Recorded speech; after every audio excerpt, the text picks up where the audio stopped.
Right here in the Drumslinger Lab, let me give you some info on the new Drumslinger TV and the type of madness we intend to get into here. First, if you've been watching our past endeavors, you've probably seen some iterations of our attempts to get a Drumslinger channel going during the pandemic, which unfortunately, due to numerous issues preventing our recording quality content, was not quite weekly. Well, with the current writer and director strike, it doesn't appear some of our favorite shows and or movies are coming back anytime soon. And we got really bored with TikTok NPC streamers, racist reality shows, angry political podcasts, slot machine gamers, ASMR, mukbangs, ahigao faces.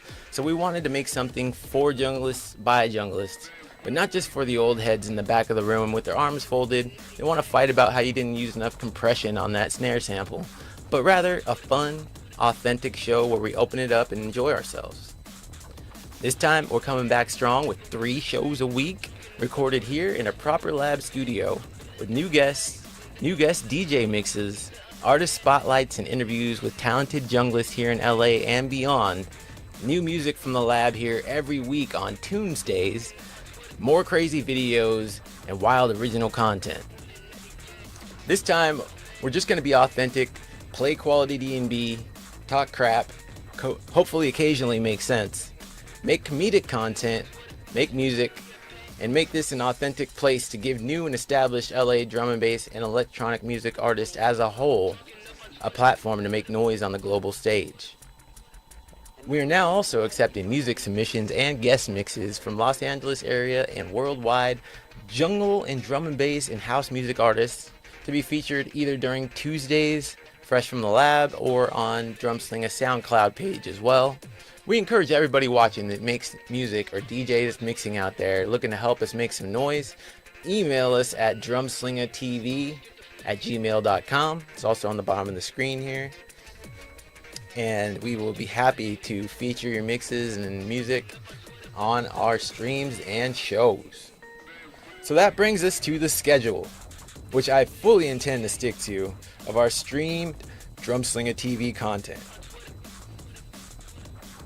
Tuesdays we have Fresh from the Lab, featuring new music, video games, event recaps, anything interesting and original. Wednesdays it's Junglist World, where we feature current events and things that are going on in the world. We got interviews from people in drum and bass and also from any genre, or not even from music at all. It could be anything on Junglist World, just current events and just having a good time. And then of course we have FryNite Flex.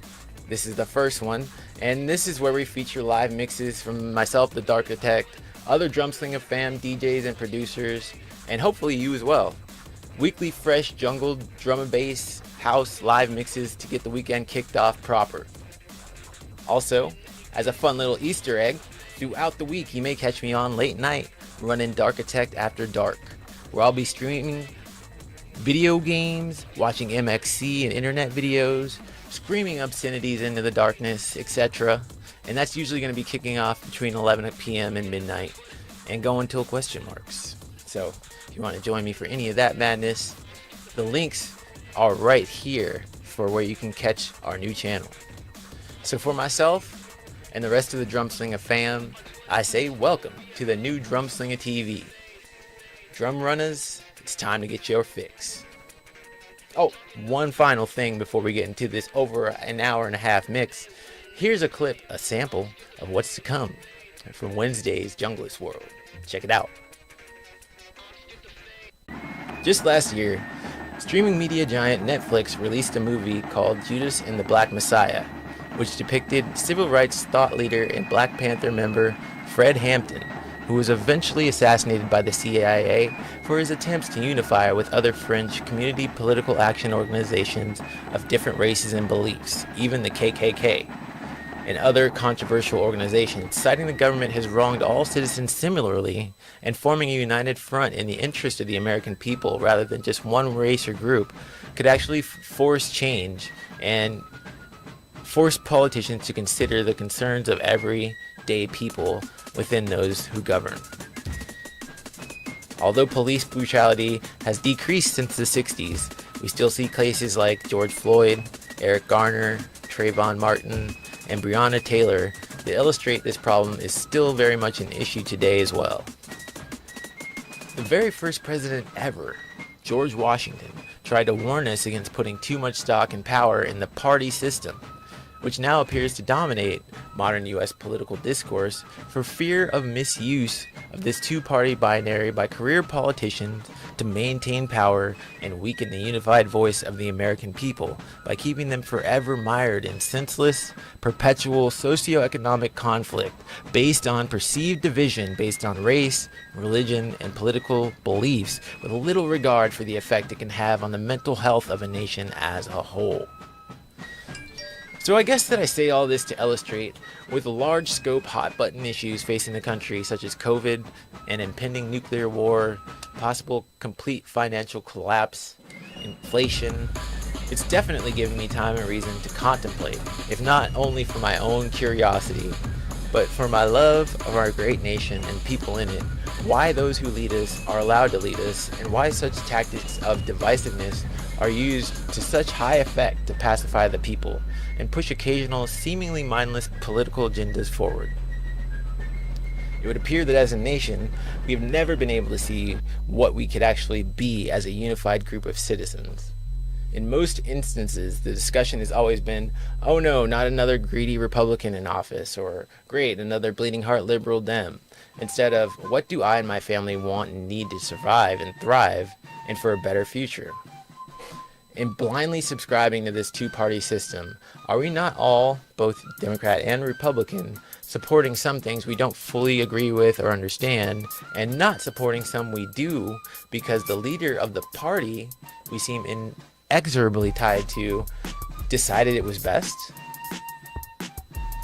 After all these years of increased visibility on American political processes, we've all seen, since the advent of the internet and social media, hasn't it been proven that many decisions being made by politicians are not being made with the best interests of the American people as a whole in mind, but instead their decisions are seemingly based upon several different agenda items, such as personal finance, retaining power, weakening marginalized groups they don't agree with, and other egregious oversteppings that seem to be coming to light in this age of information and technology.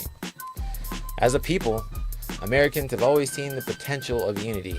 I mean, it's right in the name of our country, United States of America.